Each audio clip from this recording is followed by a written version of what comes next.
Amherst is fighting the opioid crisis head-on. In less than an hour, the town is meeting to discuss legal action against opioid manufacturers. It's a first lawsuit of its kind filed by a town in New York State. But as 7 Eyewitness News reporter Ed Riley explains, it might not be enough to solve the epidemic. And these pharmaceutical companies need to be held accountable because it's very expensive and it's very difficult.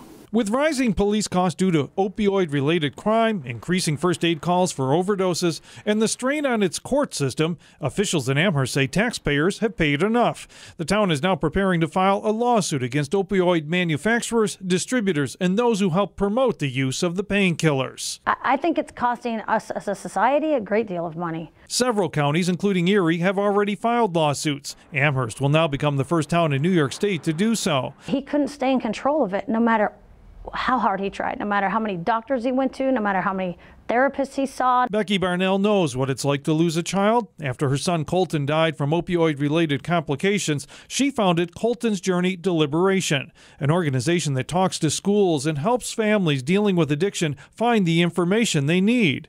As to the Amherst lawsuit, I think that that's one avenue that has to be addressed because of the carelessness that happened. Barnell does not think the lawsuits will solve the crisis alone. She believes more attention needs to be placed on the mental health component of opioid addiction. If you're sick with cancer, you go ask for help.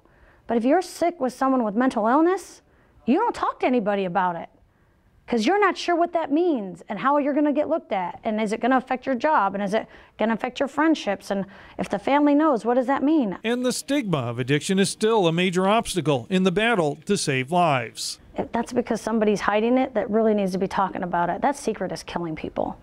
And us keeping that secret is killing our kids and our parents. More details about the lawsuit will be revealed to the public tonight during the town board meeting.